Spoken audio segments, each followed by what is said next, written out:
On this episode of the podcast, I sit down with Todd Neef and John Colborn here at South Loop Strength and Conditioning to talk about programming.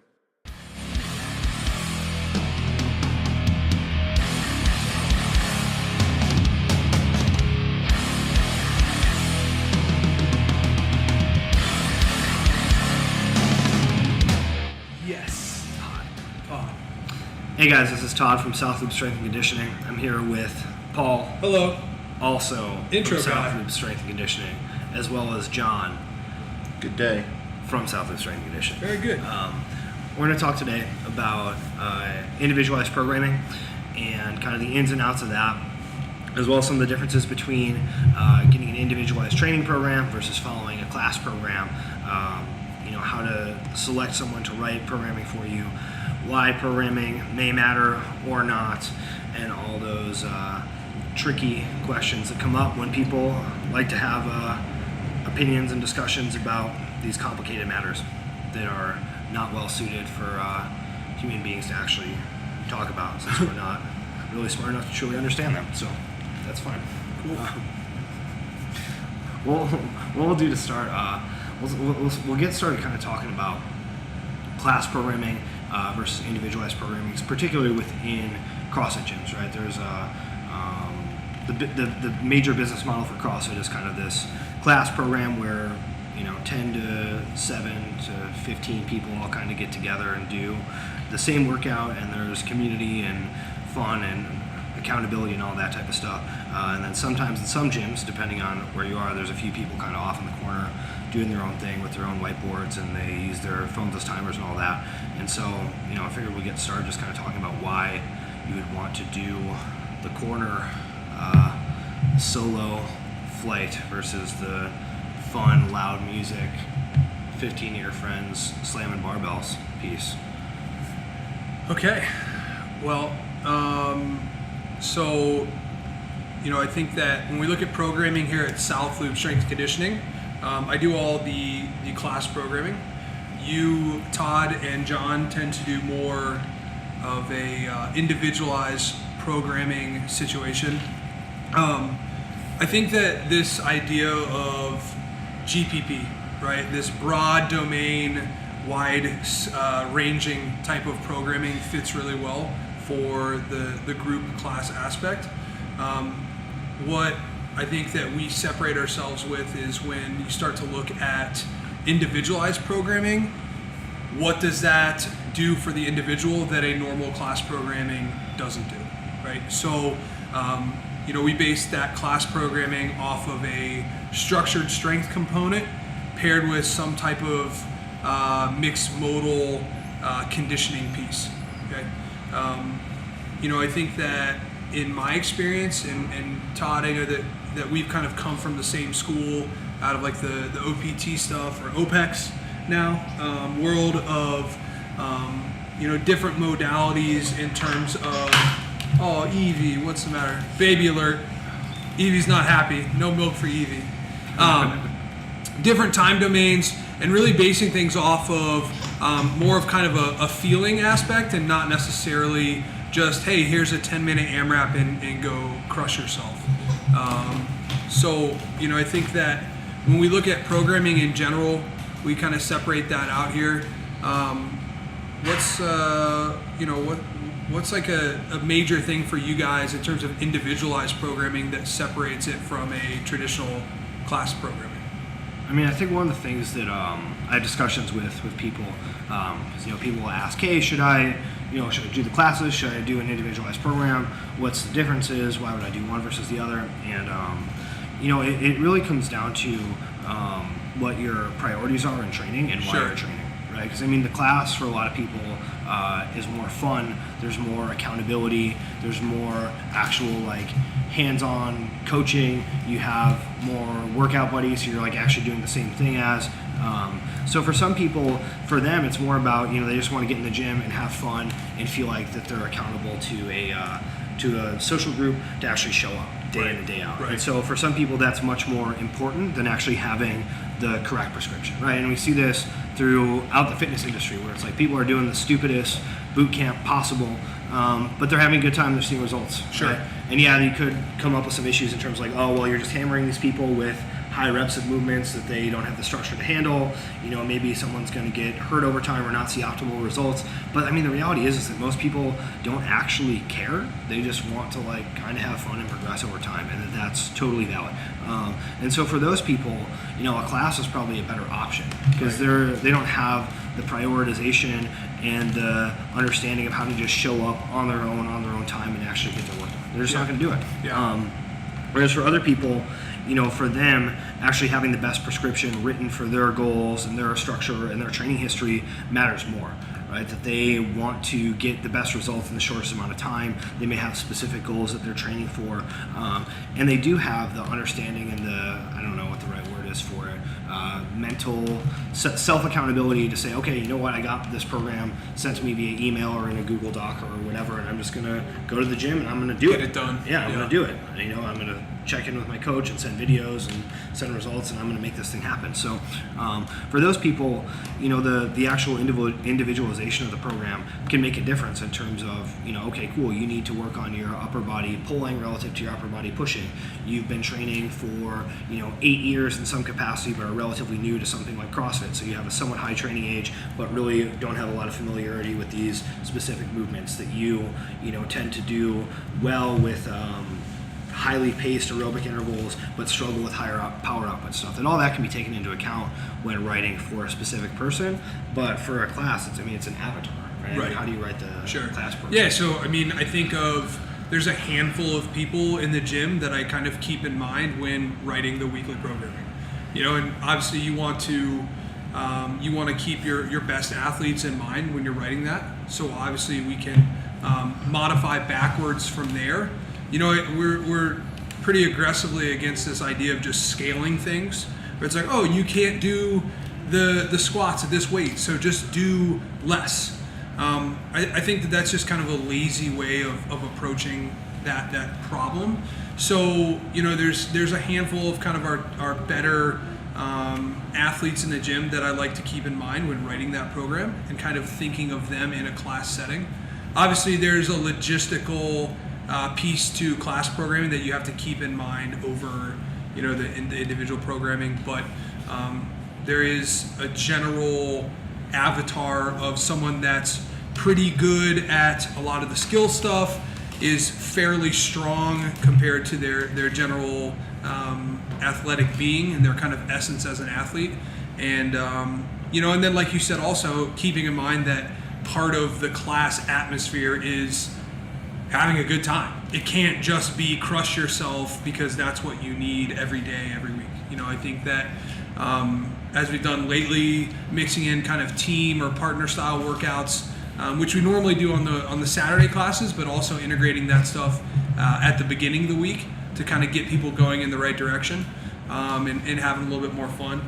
But you have to kind of keep that in mind, that your class program is not ideally set for each individual, which is why you need the right staff in place in classes to be able to appropriately apply that stimulus to people to get the adaptation that we're looking for. John, you've done a lot of individual programming and class programming in the past for other facilities.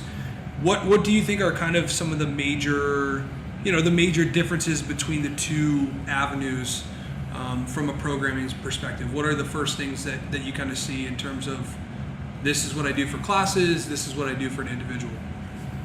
Yeah, obviously the biggest thing is that specificity of what an athlete needs. Mm-hmm. You have 12 people in a class, they have 12 different backgrounds, they have 12 different sets of goals. Right. You're not going to write a program that's built for 12 people. You're going to try and hit it down the middle and everyone's going to get something from it. Okay. Individual program, it's going to be exactly what that athlete needs, as Todd touched on. They have discrepancies between upper body pulling and pushing. Well, okay, yeah, we're gonna work on that. We're gonna try and even that out, try and get you to be a balanced athlete towards whatever goals it is you're looking for. Right. And again, as Todd touched upon, a lot of it comes down to self-drive. Do you have the motivation to come in and train by yourself? Right. because Which is the hardest fucking part of Yeah. coaching individuals. It's very difficult to push them to get their ass in the gym sometimes, or the other way, where To it's get them like out of to the get gym. them out of the gym and Yeah. to take a breather.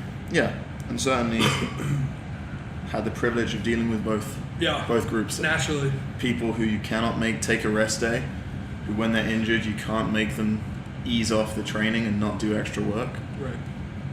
to the people that just getting them in the gym is an accomplishment. So it's completely different game between group and individual programming. Personally, I like the challenge of both as a programmer. You know, programming for classes is fun because you get to see how you can get people to work together or get people to feed off each other's energy and drive. Sure. Individuals, it's can you keep people entertained while making progress? And essentially, a lot of people get into CrossFit for the variance, right? Right. They don't like doing the same thing. They don't like going to the gym and doing chest and tries and 30 minutes walking on a treadmill. They want something different. And how do you keep that variance whilst keeping them progressing? Sure. That's kind of a fun challenge with individuals. Todd, how do you feel about that with like catering to what athletes like and what they don't like? Because, I think that obviously from a class programming standpoint, for me, I think it's a little bit easier for me to throw in the stuff where I'm like, oh, I know people like this. Like, this is a little bit more fun rather than just work. Like, how do you kind of approach that with your people? Because I think that can get a little tricky with quote, athletes in programming. I mean, I think a lot of it depends on what the person's goals are, right? If someone comes to me and says, hey, listen, I want to compete at the regional level, right, in the CrossFit Games, that I'm much less willing to listen to their feedback in terms of how much fun they're having. Okay. Right? If it's like, hey, listen, like, I want to compete, like, well, I'm kind of bored, like, squatting every Monday, can we mix it up? No. Right. Like, this is, you say you want this, and like, I know what numbers people at that level can hit, and you are deficient in this area, and this area, and are pretty good here, and here, so we need to work on this, right? I mean, you obviously want to take feedback from people and kind of listen to what they're saying, but what they're saying isn't always necessarily what the feedback that you actually want to take from them. Sure. Right? Because they can say, hey, listen, like, I'm really not feeling strong, like, I need to squat more, and you might say, okay, like, maybe we'll retest some squatting and see where you actually sit on it. Yeah. And sometimes people just set PR. Right. And you're like, shut up. Like, you don't know what you're actually talking about. But other times, them saying I'm not feeling strong, I need to squat more, might mean I'm tired. Yeah. Right? So it's like they're giving you feedback, but they don't necessarily know what they're saying. Okay, cool. Maybe you're tired. Maybe we need to dial back a little bit. Has that changed as like the sport of fitness has kind of evolved over the last 5 to 7 years? Has that changed where you're getting more individual programming clients where you just need to be like, look, like, this is the game that you're signing up for. It's no longer like go in and have a good time and, oh, look at me, I'm doing this individual program that's cool and it's for me.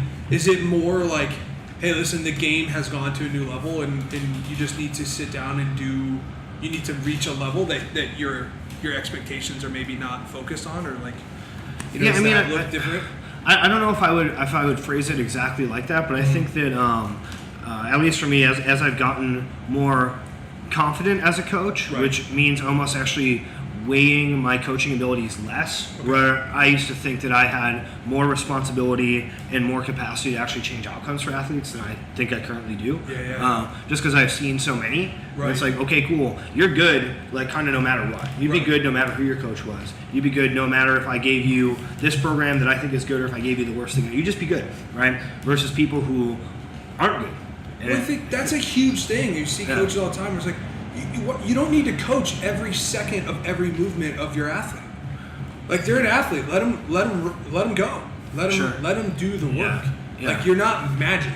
You're not special. Right. You definitely, like, certain coaches obviously have a better background of knowledge and being able to apply that knowledge is at a different level with different people. But that's like a big thing now too. Yeah. I think is it's like no. Like, this person is just a fantastic athlete. Yeah, I used to think so. I basically used to think that I mattered more as a coach. Okay. But I mean, sort of to your point, though, if someone says, "Hey, listen, I want to compete," then I tend to have more of an upfront discussion with them. Like, listen, this is what this process looks like. It's not necessarily fun. It's not structured for your enjoyment. Sure. But give me feedback, and it's based upon your commitment level and what you can recover from, and how many sessions per day you can do based upon your schedule and all that type of stuff. But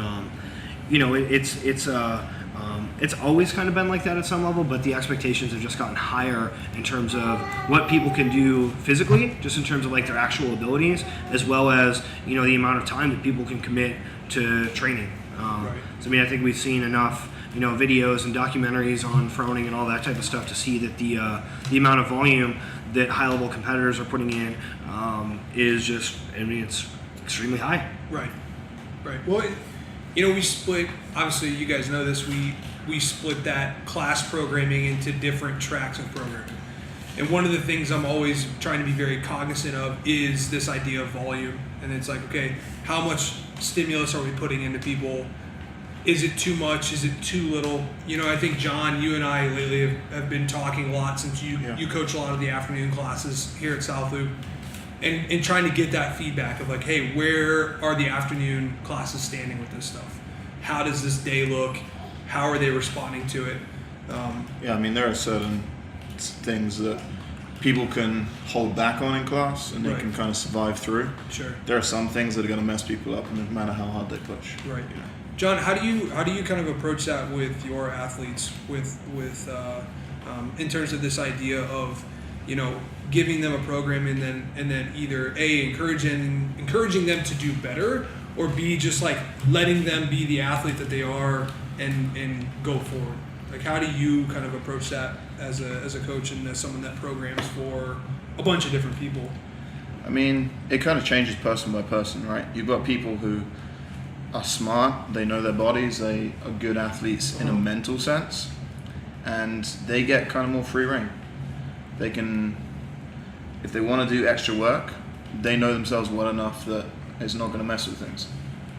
At the other end of the scale, you have people that really don't understand how they recover and how their body handles volume, and those are the people that need that little more hand-holding, as it were, Sure. through the process. They maybe they think, oh, I'll just go and do this quick metcon with my friends at the gym after my session.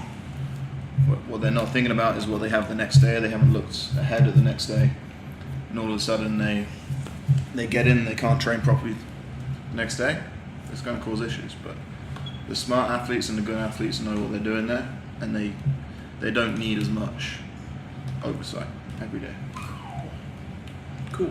I see people make mistakes, sort of like you're talking about, where I think that they tend to overwork and then have to over recover, right? That they tend to be, oh man, I feel good, so I'm just going to do all this stuff, and then they end up totally crushed and like, oh, I feel bad, like everything's bad, and then they just like start cutting sessions short and missing days, and it's really they just their ability to listen to their own signals is kind of miscalibrated, right? They don't have a good understanding of like, okay, today's an off day, or I'm crushed, or I did too much, so I'm going to be able to modify this and kind of like get through it and move around. Okay, I'm supposed to hit this way, that's not happening today, I'm going to do this. Or, this kind of bothers my shoulder today to do chest to bar, so I'm going to do ring rows. That they don't have that ability to kind of like properly calibrate and make adjustments. That they tend to either just do too much or do too little. It's just kind of this like weird up and down spike.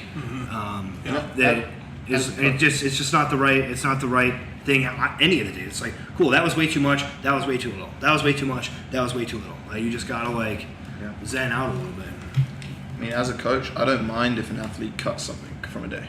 Yeah. If they're not feeling it, if they're beat up, That's they're a tired. huge thing for people to do that they never want to do. Yeah. And there's, you got to realize sometimes you just got to call it a day. Yeah. Leave the gym, come back tomorrow. Todd, that's something I've seen you do that a lot in the last couple of years. Where like for me, I'm like, oh, I just got to pound through this, and we're like talking, and you're like, yep, like this just feels horrible, and there's no point in me doing this. And then every time the couple times I've heard you do that, I'm like, shit, I probably should have done that today too. Like, I don't think I actually progressed in my training. I think I just crushed myself and like I feel good about it because I'm like weird and neurotic about body image and my ability to perform compared to like the class athletes and the people in our gym. But I think that's like a really big thing a lot of people miss is like sometimes you got to walk away.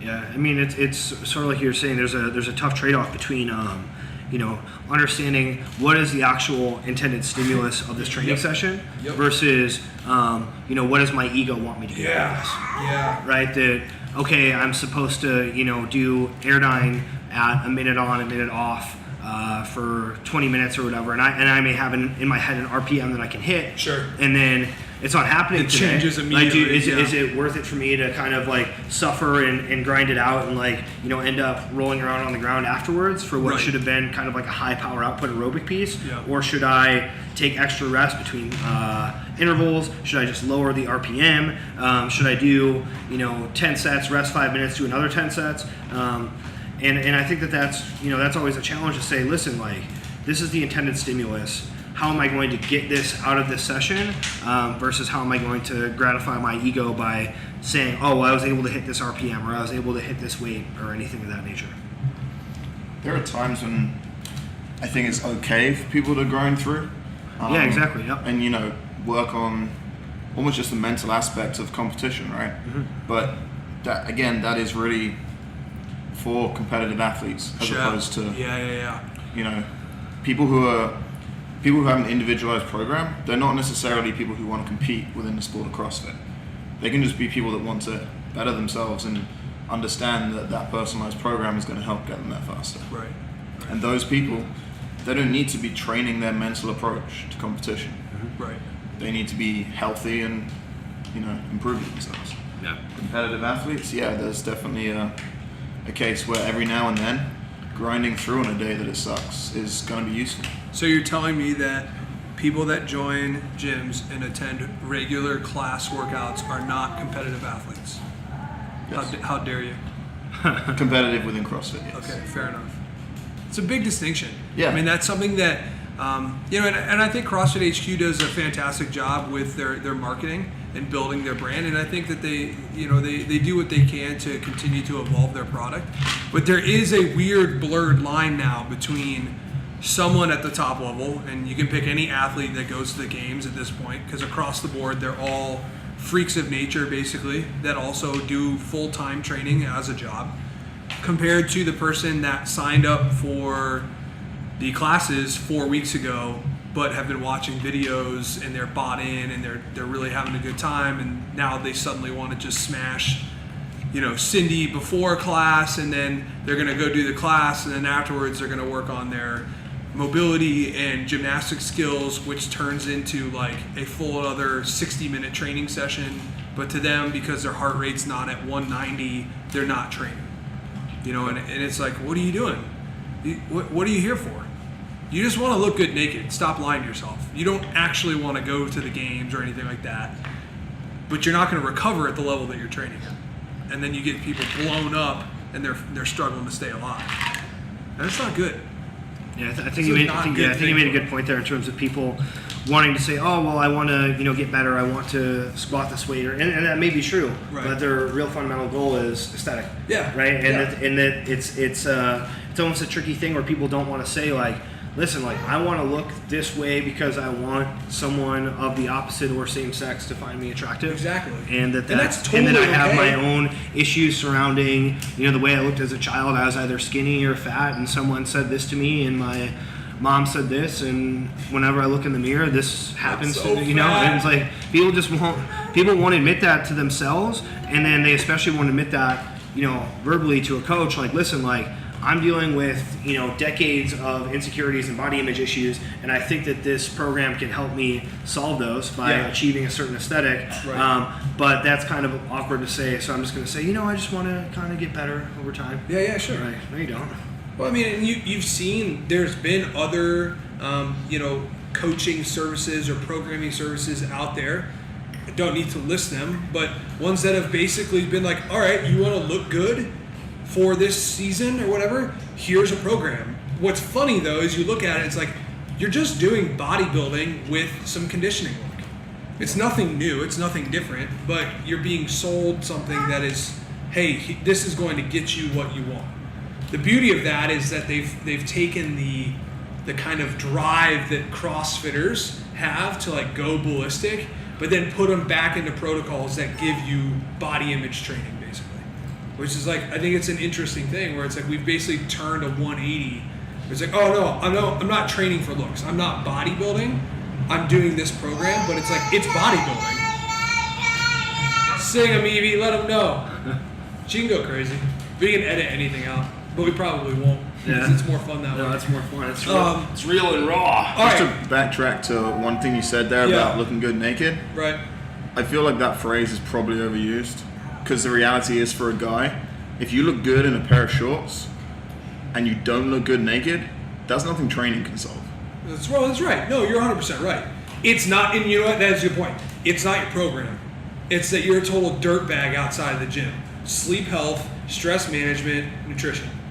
You know, those three things, and I know that we've talked about this on other podcasts before. Those three things are the backbone, and then the training is kind of the catalyst that sets it all on fire and gets you where you need to be. But you know, it is what it is. I mean, I think we should kind of go down the road of I'm getting more fired up about this stuff already. fired up.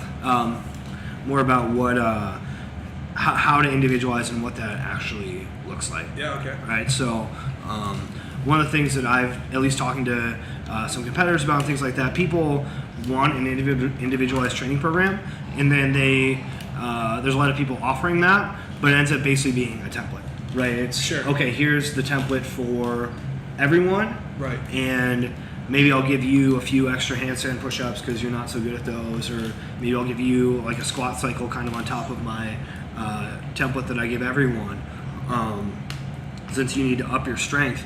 And you know, the question is, how individualized should training templates be, and is there a capacity to truly individualize to a granular level where it matters? Right? Because I know for me, I individualize everything completely, right? No one does the same stuff at all. So you're not using like a general template? No, not at all. Yeah, I mean, everyone has different priority days. You know, people have different training days that they're on. Some people do doubles. Some people sort of spread their sessions out. Some people do one long one. And I'll, occasionally have people do similar workouts across, a day or a week or something, just to kind of see where they sit relative to each other. Sure. But that I pretty much totally individualize everything, which is a lot more work. I don't know that necessarily actually matters. Yeah. John, how about you? How do you kind of go about that? Do you work off of more of a broad template, or do you get real specific with individuals?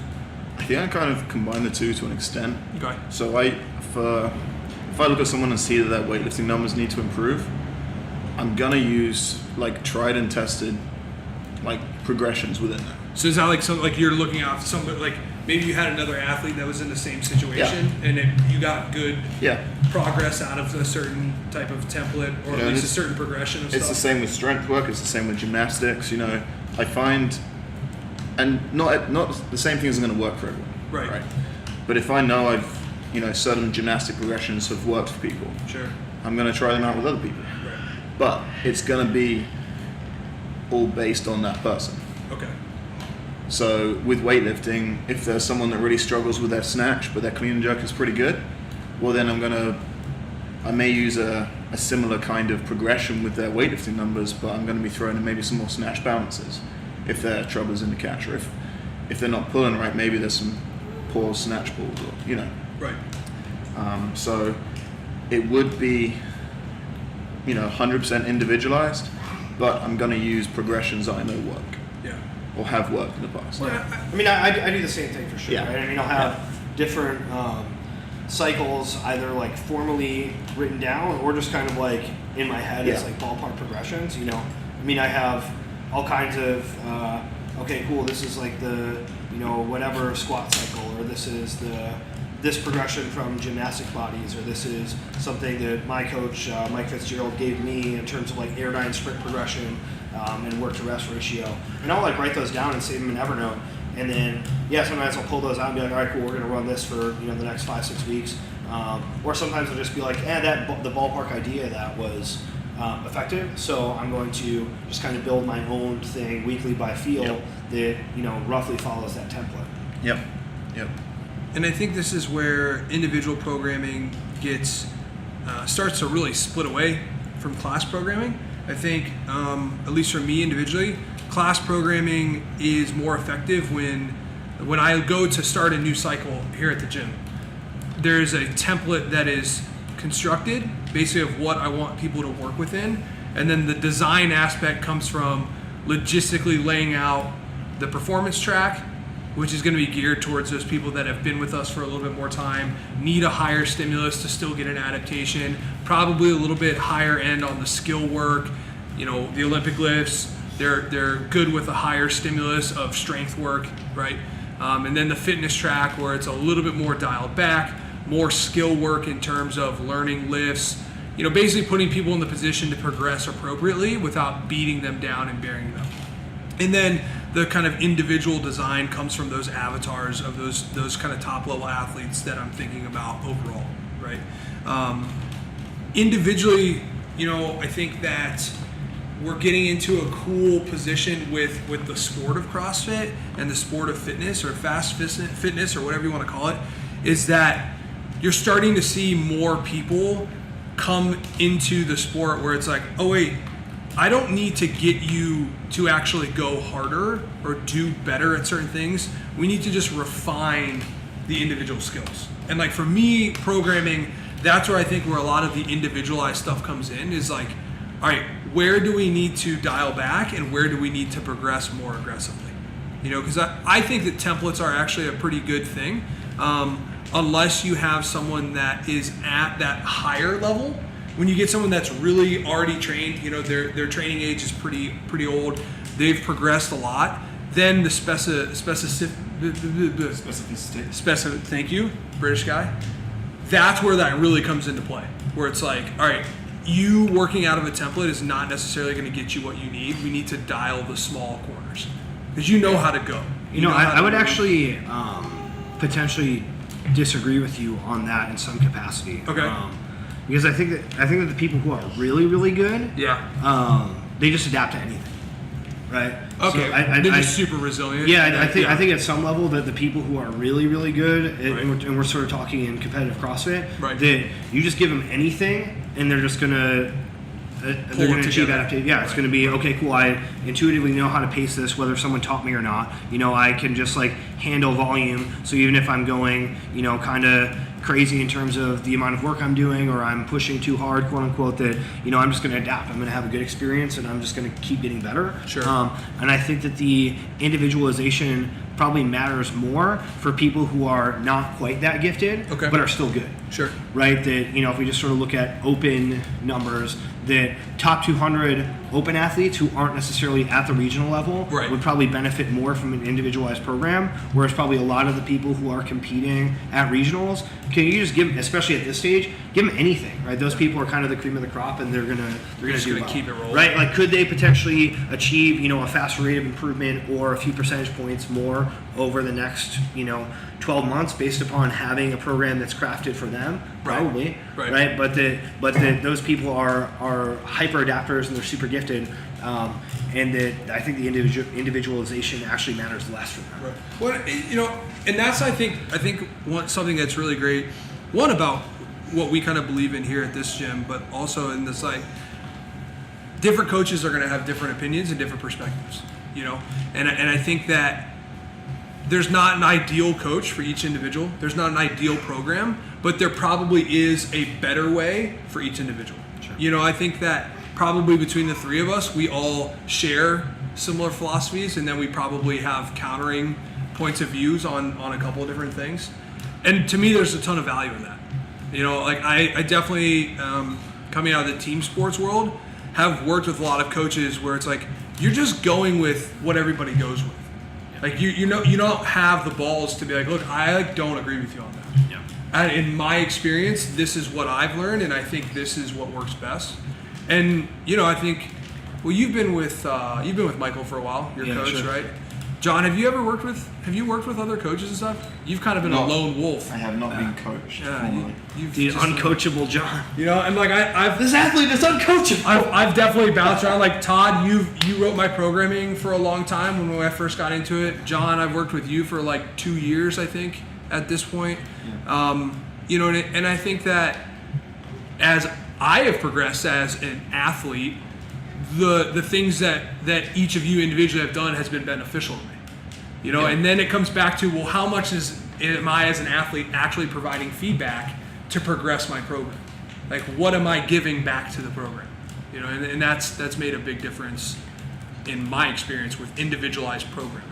And that kind of ties into what Todd was saying, to the point of following a program, you're going to make improvements anyway, right? Right. And especially if you're a good athlete, you're still going to improve. Yeah. Doing something that isn't specifically built for you. It's like the body's very simple the way it works. Yeah. You apply a consistent stimulus, it will adapt.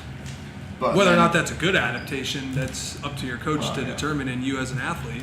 But then coming back into what Todd was saying about those, top 200 open athletes, you don't have to give them an individualized program and they're going to be good athletes. But at that stage, everyone has a hole in their game. Right? You look at qualifying for regionals or competing at regionals, everyone has a hole in their game.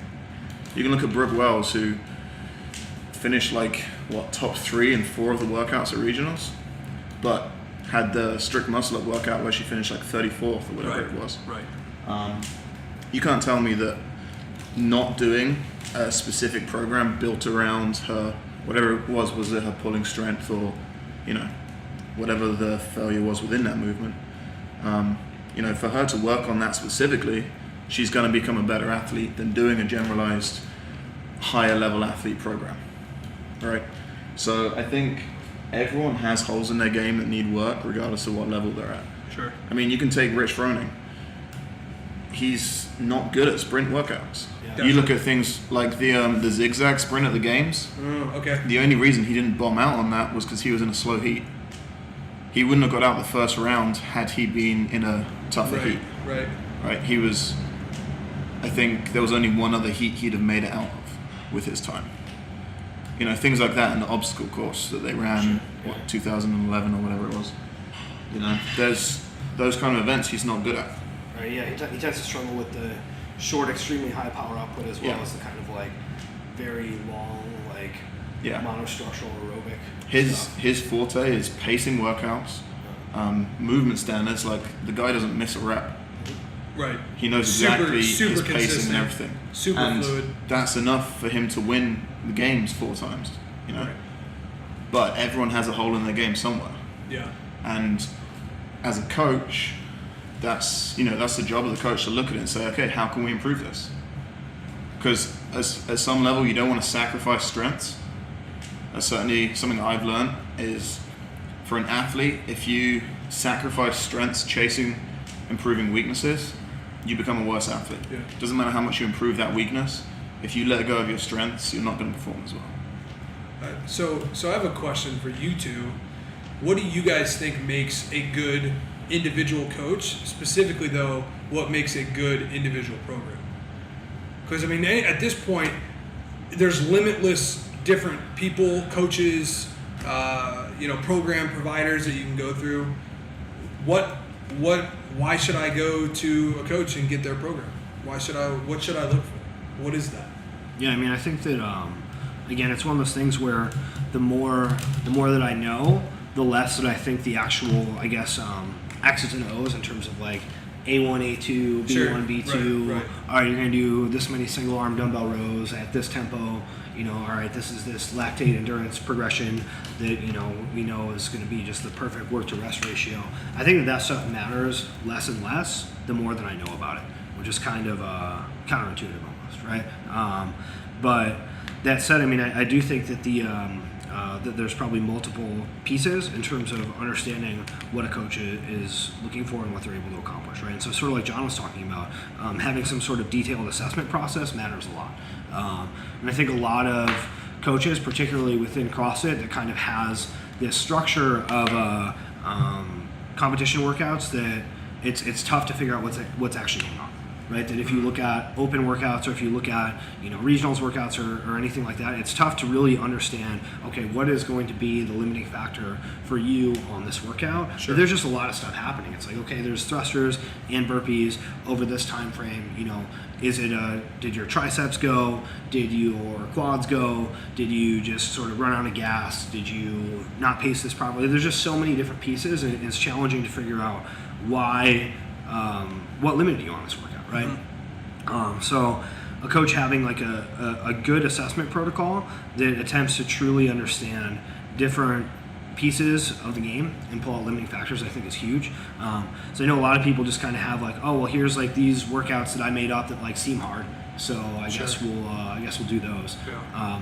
That's not necessarily the actual best way to assess. It's just like, yeah, here's some stuff. It's pretty hard, so hopefully you're good at it. And I think the other thing too is that the coach understanding what the process actually looks like for athletes. Right, like what is their experience like? Is the coach someone who is high communication? Do you need someone who's high communication? Is the coach, emotionally sensitive, and you need someone who's emotionally sensitive? Is the coach kind of like a, curmudgeonly, harder person who sort of just pushes your buttons and tells you you're not good enough, and you need that? And some coaches are adaptable, right? Some coaches can sort of tailor their response in situations like that based upon what they perceive from athletes. I think the other thing too is just the communication comfort. Like, does your coach listen to you? Again, we were talking about that earlier, where I'll get feedback from athletes, and sometimes I think it's good feedback and it's valuable, and then I adjust the programming based upon that. Other times I'm like, cool, I hear you, but I don't agree with you at all, right? And there's other times where it's like, you're telling me something, but you're not telling me what you think you're telling me, and I'm going to try to go this route instead, right? But, I think with most of the folks who I work with, there's a level of trust where they don't feel like I'm just ignoring them or blowing them off. Or, it's one of those things too where athletes may feel like they want the coach to listen to them more or give them what they want more, but then once that happens, then you sort of lose, a level of respect as well, where it's like, no, like I'm the one who's telling you what to do at some level, right? Yeah. What do you think, John? There hits a point where, as a coach, you've got to kind of put your foot down to an extent. And it's easier with those higher level athletes. If I'm programming for someone who isn't aiming to be competitive within CrossFit, it's maybe harder for me to say to them, no, do this. Oh yeah, if someone's not competitive, like, they're like, hey, like, I just want to do like random stuff every week. Yeah. Okay. Right. Sure. Like your goal may just be to do random stuff in the gym, like. Because you definitely see that. Yeah, like if you don't want to do the normal class stuff anymore. Yeah. I want my own thing. Yeah, which is fine. It's like, hey, if you want to achieve this level of strength or whatever, or this level of aesthetics, that might not be the best route to get there. But if for you, just kind of like not necessarily knowing what you're going to get on a weekly basis is important. Like, I'm not going to tell you that that's not something that you enjoy. Yeah. If you were looking for a coach, like let's say you were like, you know what, I don't have the time to handle my own training. I have a baby. I need someone to tell me specifically what to do so I get my work done. Which sounds like maybe it's something you should look into. Yeah, let's not get into that. Peer pressure. Like, what would you look for? Because especially someone new, it's interesting. I think because you haven't really worked with a coach. You've coached a lot of people. You've written a lot of programs for individuals and for classes. So like, what would you look for? Because that's a real question. I think that you'd have to look at. For myself personally, as a coach, I tend to be relatively unforgiving, and I don't like to use the word uncaring, but I really don't care. Someone has feedback for me, like Todd said, I'll listen to it, but if it doesn't go along with the progression I'm trying to get out of someone or the adaptation I'm trying to get, I really don't care what they think. Well, I think the numbers are also, they don't lie. Yeah, if you're seeing actual change, even though they may not like it, or we've all worked with athletes like that who they can be unhappy and I haven't improved this or I haven't improved this, but you give them a test that they did 3 months ago and they crush it. Well, the data's there. Yeah. Right. Yeah. But for me personally, looking for a coach, I'd look for someone who would basically just hold me accountable. Okay. Because since I started training by myself. That's a big part of it for, I think, most people. Well, you need that drive to train by yourself. You need the drive to train. Yeah.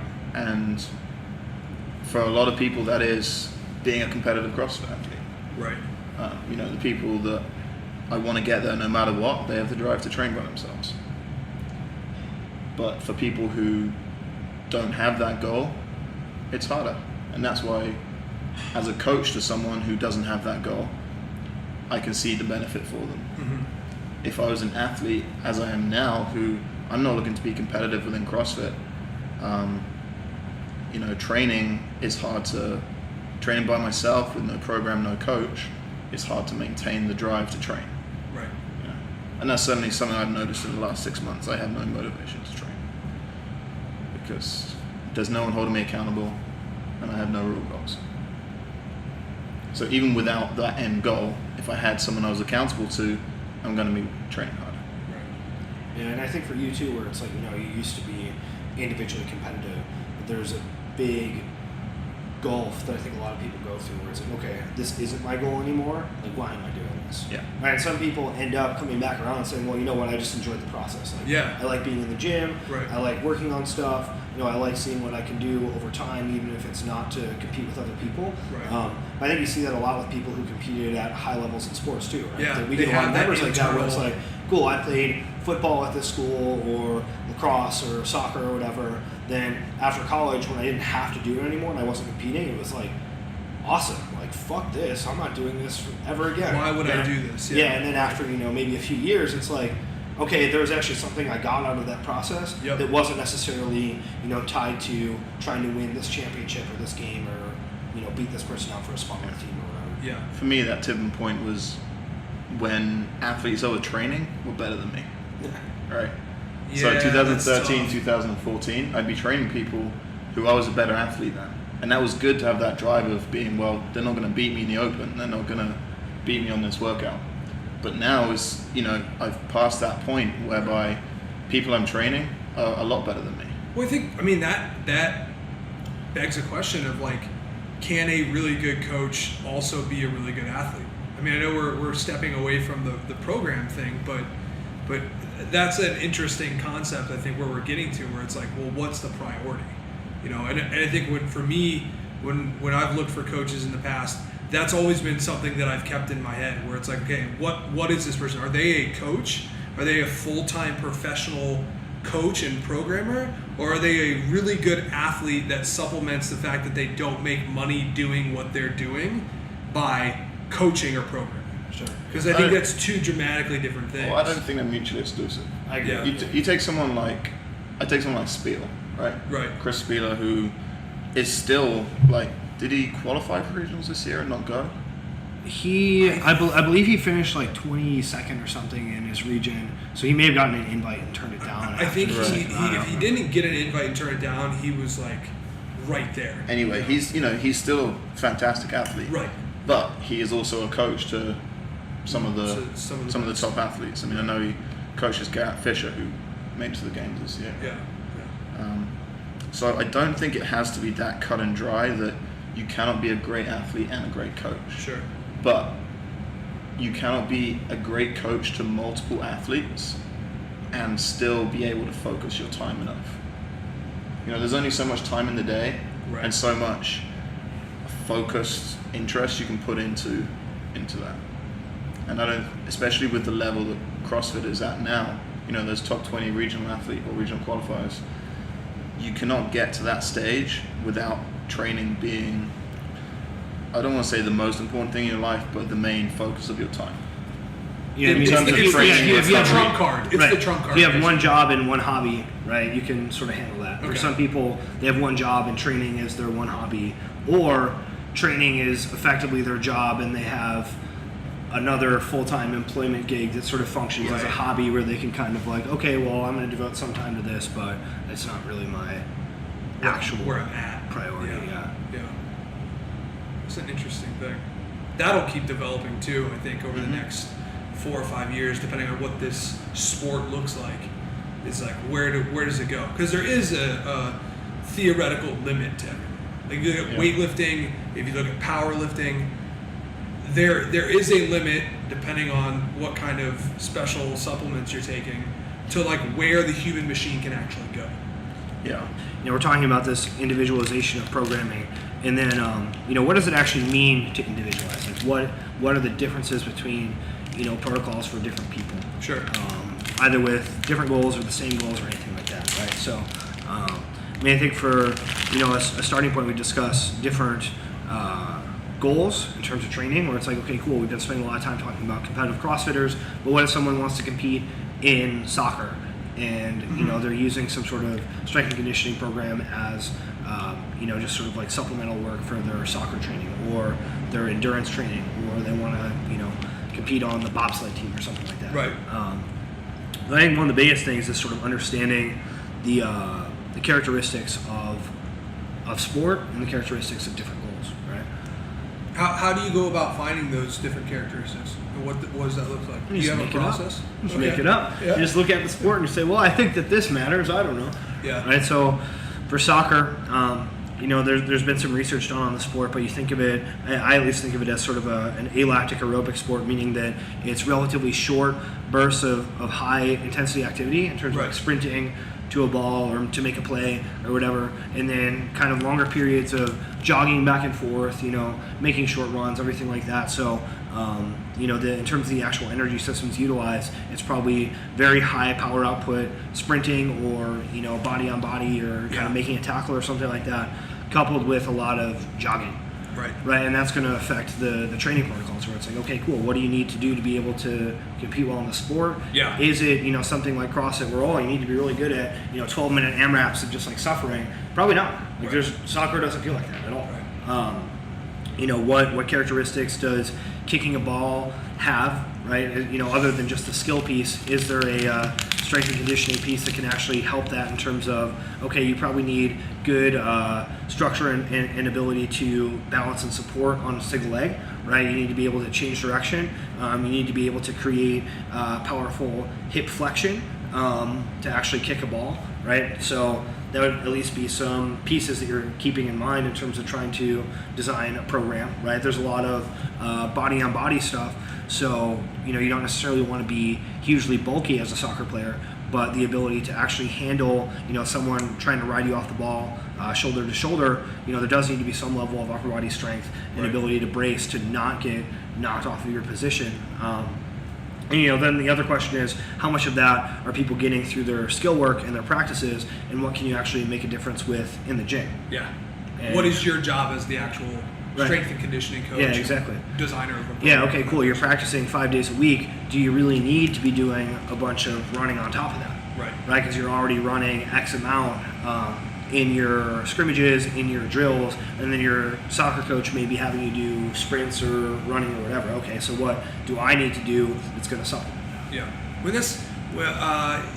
When I was at the Aleco strength coach seminar, I think it was maybe last summer, we went through a case study that one of the instructors, Angie, did with the volleyball team that she worked with, because she had kind of gotten into a thing, I believe it was with the volleyball coach, over what was like the best strength and conditioning work for the team, right? So he had them basically doing like, what's the ladder test, the beat test? Sure, yeah. You guys know the beat test? And she basically went to him with this data. She went to matches, sat in the stands with a watch, and basically timed out the intervals of work and the intervals of rest, and laid this data out to be like, look, your team doesn't need to be doing long duration aerobic work at like an 80% pace. They're doing short bursts of high effort followed by a rest duration that's 3 to 4 times as long. So your concept of, as a sports coach, what you think the strength and conditioning is or should be is completely different from what is actually taking place within the sport. Right. And it's like, I think our jobs as coaches and as program designers is to do the research. Like, okay, cool, you don't know much about a sport. Well, then you better go figure it out. Either you go and you research sport, or you go to people who actually have experience within that, of like, what does this actually entail for the athlete? And then on top of that, what is the athlete actually doing on a day-to-day process that you don't need to be involved in. Like you said, if you have a soccer player that's practicing 5 days a week, you probably don't need to smash them with a bunch of low-effort aerobic work. They're getting that in. But you do need to work on the postural endurance stuff, the structural balance stuff that they're not getting working on their skills as a soccer player in their practice. You know, that comes up to me all the time when I talk to people about program design outside of the gym in terms of sport-specific design. It's like what you actually think you need is probably not what you need. Or what you think you need is you're asking for something different, but you have your head in the right space. Where it's like, all right, you have an idea of what you need, but this actually looks slightly different from what you think. And maybe we need to try something different. Yeah, I mean, and then based upon that, okay, cool.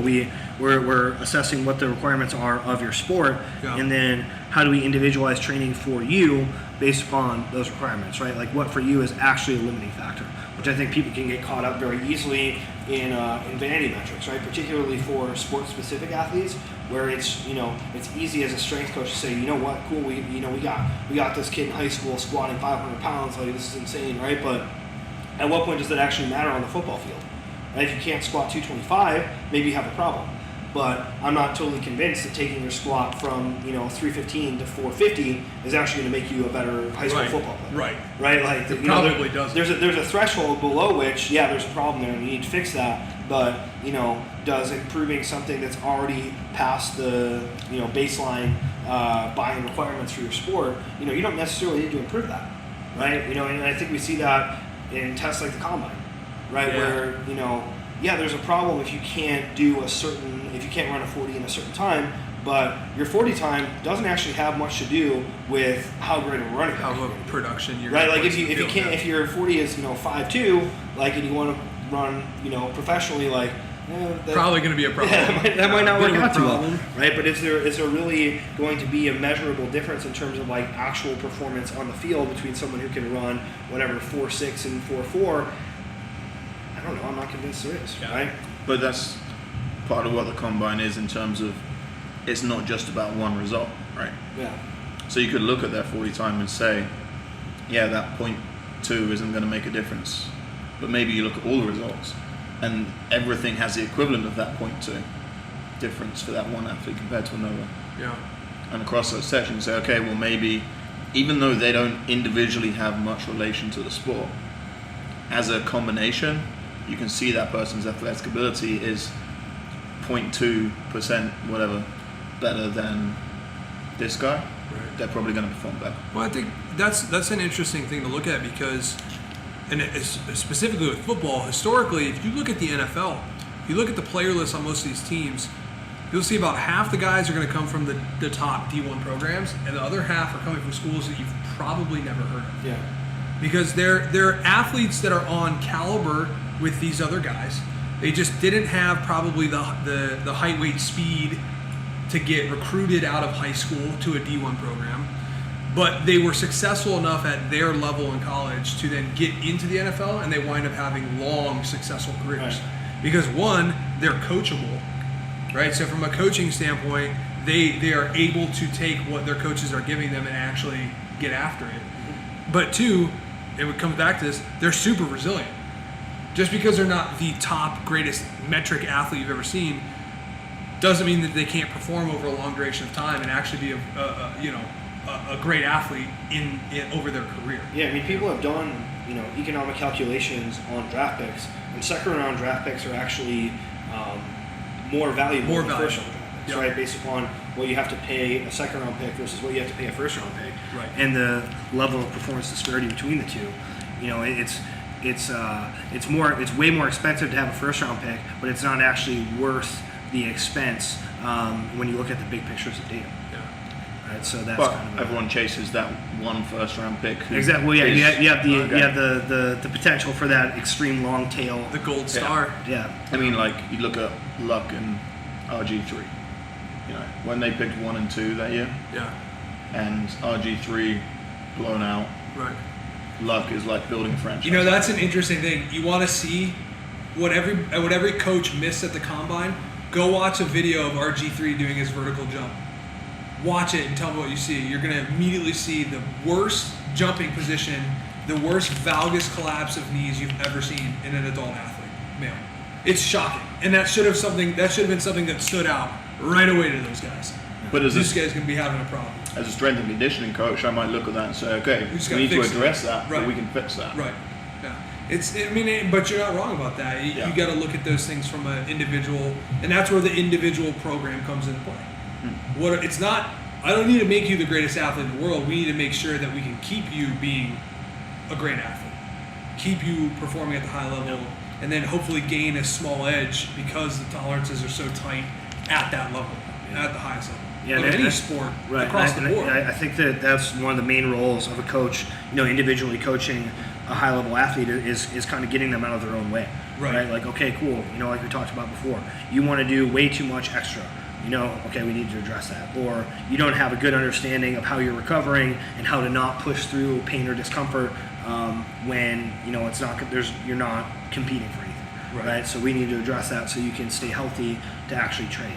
Or you have an extremely faulty movement pattern that no one is going to force you to actually fix and correct, right? Yeah. Okay, we need to address that. Or you're super, super hard on yourself all the time because you think that that's actually what got you to this level, and maybe it's been helpful at some point, but that for you right now, this extreme, brutal self-flagellation is more of a liability than it is a benefit.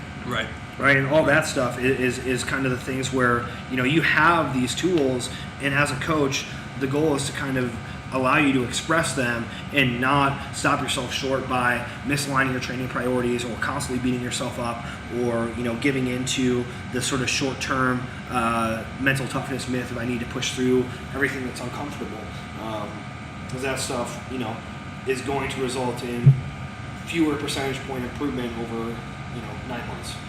Well, I think that this is a good, good conversation to have with a lot of different types of people. You get the new person in the gym that's just trying to get healthy, get fit, lose some weight. You get the person that's been in the gym for a while that's now going away from the class programming. Maybe they want to do something individual for fun or because they want to start competing, or they have maybe some type of injury that happened from a different setting that they need to work around or improve in terms of, maybe more of like a physical therapy type individual specifically designed program to keep them safe. And then you have that higher level athlete that wants to compete in the sport of fitness. And obviously I think those things look dramatically different across the board. And the unfortunate fact is that there is no perfect program. There's consistency in training. There's consistency in what I consider back end work, right? Sleep, health, stress management, and nutrition. But when it really comes down to it, I think that for me personally, as a coach and as someone who designs more class programming than individual, it's am I giving the people that I'm working with the opportunity to consistently train at the appropriate level, and is that working? Are we seeing data that shows that it is actually working? And to be honest with ourselves as coaches, when it's not, and be like, okay, that just didn't work. Like, I thought we were on the ball and it didn't work. So we got to move forward in progression there. Closing thoughts, gentlemen? Todd? Yeah, I think sort of what you said, in terms of being open to feedback in terms of like what are the numbers actually showing, is really important and interesting. And I think the other thing too is that you'll see something where, oh wow, this last cycle really resulted in a great series of training adaptations for this person. But was it actually that last cycle, or did they suddenly start sleeping, or did they start a cycle of extra supplements that they didn't tell you about? Special subs. Right. I mean, I've had that happen where it's like, we just PR'd everything by 30 pounds. Like, I don't think it's because I don't think it's me. I don't think it's the squat cycle we did. Someone's doing terrible. Is it because they, they're not adapting to training, or they're under eating, or did they like switch jobs or break up with their girlfriend for 7 years, right? Or someone's doing great. Is it this specific cycle, or is it, guess what, they've been training hard for 12 months and for whatever reason they finally hit the tipping point of adaptation? No idea. Yeah. It's all fake. It's all smoke and mirrors. John Colborn? I agree. It's all smoke and mirrors. Smoke and mirrors. Coaches are largely useless within the world. All right. Valid points. Cool. Thanks, guys. Great. Thanks.